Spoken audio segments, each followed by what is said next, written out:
We've been over the rules. Protect yourselves at all times. Follow my instructions. We're gonna keep it clean. Touch gloves, let's do it. Paddy Pimblett has the massive... Paddy Pimblett versus Tony Ferguson. Could anyone even imagine that what the hell is going on? I think this year will pay off in full in terms of PPV. Both athletes know how to talk, and spinning an event is not a problem for them. Hello everyone, Fighters with You MMA channel. In this video, I will give a prediction for a potential fight between Cucuy and Paddy Pimblett. But before you start this video, do not forget to subscribe to the channel and like it so that many people around the world can notice this episode. Now Paddy Pimblett is called the new Conor McGregor, and they are partly right. They have a lot of similarities, ranging from appearance to accent, but they are also similar in that they constantly show a spectacle in the octagon. Paddy can almost be knocked out in the first minute, but in the end, he breaks the fight and wins. Just such fighters are lacking in the main promotion of the world. If all goes right, then in a couple of 3 years, Paddy could get into the lightweight top 5 and make the hype there that was in the era of Conor and Khabib. Pimblett is a young fighter. He is only 27 years old. For a lightweight, he is not even the peak of his strength, but he has already managed to have 21 fights in his career, and in 18 of them he has won. Usually, fighters of this age have a maximum of 10 minutes 11 fights, but as I said, Paddy is different from everyone else in his division. As I said above, Paddy Pimblett's fights are always expected, at least for a Western audience. You can go to the UFC's English language YouTube channel and search for videos about Paddy, and when you find, I'm sure you'll be shocked at the numbers next to his name. And that's why Pimblett is properly promoted, giving him not the coolest fighters so that he would score a decent record, gain experience, and then capture the lightweight ratings. And now he is waiting for another fight, but this time against veteran Tony Ferguson. Who can win this fight, I will tell you right now.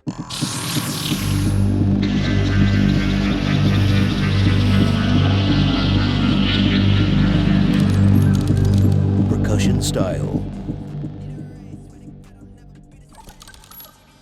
Well, let's start with the Englishman. Paddy, as I said above, has been idle for quite a long time. Not only did he not succeed in previous fights, he is not trying to fix it. The most that can be noticed is the training on the pause and then on the light. There is no need to talk about any training. Maybe this statement will seem a little rude, but alas, everything is so. Look at his previous fights. His technique, timing, sense of distance, everything is gone. Do you know why? Everything is related to his break after the fight with Jared Gordon. Then he can be said to have given up MMA training and began to prepare for boxing, so he lost half of his advantages. Now let's move on to one of the legendary fighters, Tony Ferguson. That's Cucuy. It's another thing. Once a year he at least performs, and we can more or less assess the current conditions of the American. And this is understandable. He is no longer the fighter he was in 2017. He has lost his hand speed. The knockout punch that was at the beginning of his career. Just look at how he was knocked out by Chandler. And in the fight against Nate Diaz, Ferguson had big problems. For all the time that Paddy Tony was idle,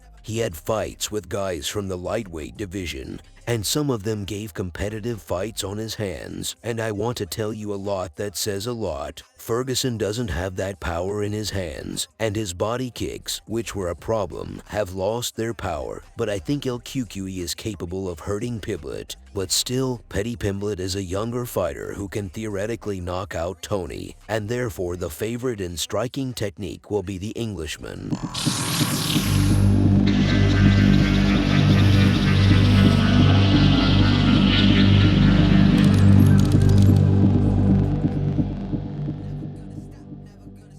Playing from the bottom. Now let's move on to the wrestling skills of the guys. What can I say about Ferguson? Finally, he was given a fighter who could put on a show. Now he can breathe out calmly. Look at his previous opponents. He fought Michael Chandler, where it was not bad. I want to tell you, he fought back. He also went into the octagon with a good jitter Nate Diaz. He managed to lower Ferguson a couple of times, but most of the time Tony was defensive. As you may have noticed, each opponent is tougher than the previous one, and Tony did not cry. He worked out wrestling in the gym every day, various sweeps, defense. You can say after so much bloodshed, he will soon become a wrestler himself. Of course, I was joking. It is very rare for El Cucuy to be the first to initiate a fight. At most, it is at the end of the round to consolidate the round. As for Pimblett, his wrestling is at a good level. He was able to translate a lot of guys, but what will happen when he comes out against elite fighters? Just think about Dustin Poirier, how I think he will be able to resist him, who does not know how to fight at all, especially since for the time that he spent outside the octagon, I think he did not conduct full-fledged wrestling training. As I said, it's just a paw training on camera. Yes, we all saw that he was fighting in his gym. But look who. His last fights are direct proof, the lack of fighting, protection from transfers, and so on. I don't argue that when Pimblett competed regularly, he could stand up to a wrestler, but at the moment no, and it makes no sense for him to train her, since the fight is 100% likely to take place in a standing position. But if the fight goes down for some reason, then I will believe in Paddy more, since he still has a fight, and given how bad the American is in, I think he will be able to move Ferguson to the bottom.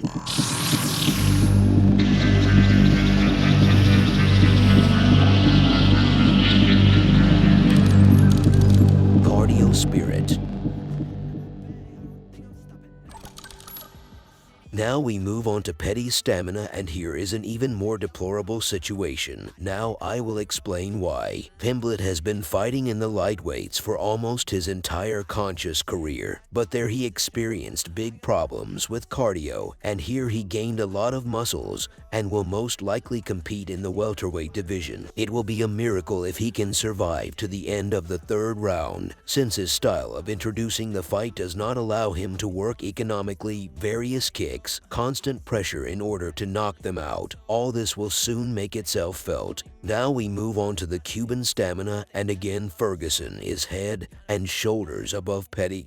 Just look at how he worked with the same Diaz. Yes, he was tired, but still he did not deviate from his game plan and worked. The same was the same in the duel against Darius and Oliveira. You also know the favorite, Tony, will be better in stamina due to his hard training. But in terms of spirit, there is no favorite. Both fighters have sufficient cash and motivation. To be honest, I don't see the point for them to enter the octagon.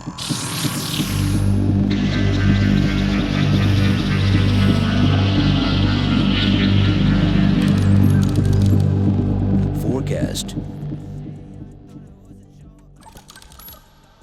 In this fight, I think Paddy Pimblett will win by knockout, but not def. In the third round, Ferguson will get a little tired and Paddy will score near the cage. Something similar awaits Tony.